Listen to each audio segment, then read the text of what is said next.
A jury has found a Beckley man guilty of fatally shooting his girlfriend's husband. 49-year-old Michael Steins was found guilty of first-degree murder and wanton endangerment on Wednesday. And he was sentenced to life in prison without the possibility of parole. And in 2013, Steins fatally shot 39-year-old Christopher Ward at Ward's house in Beaver. According to the testimony, Steins entered the residence with a gun and then fought with Ward and then shot him. The defense argued that Steins acted in self-defense. Well, welcome back to Newswatch at noon.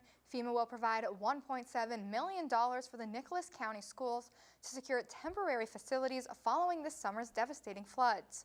Senator Shelley Moore Capito and Senator Joe Manchin says FEMA will pay 75% of the $2.3 million cost, with the state covering the remainder.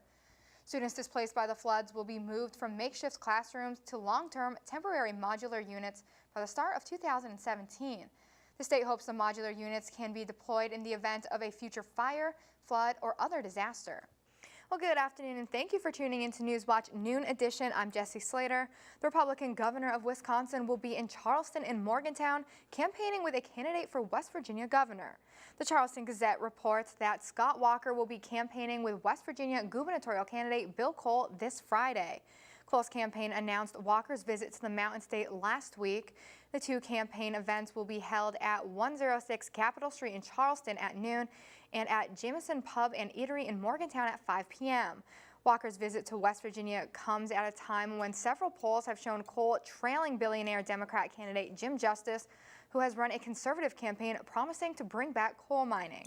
Bill Cole says ending straight ticket voting in West Virginia was the right thing to do, even if it cost him votes.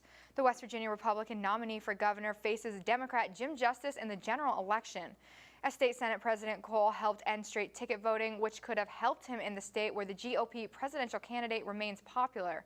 Under the straight ticket system, voters could choose a party's presidential candidate and automatically select all other party nominees straight down the line.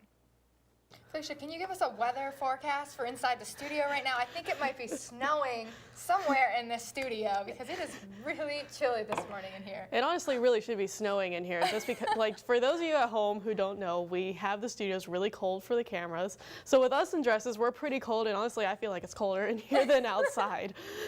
We'll have to start dressing accordingly to the weather in the studio now. Basically, if I could wear my parka in here, I honestly really would, because I am freezing. Jessie, let me see your best dancing mummy. You want to see my dancing mummy? Yeah, All right, let's just dance some.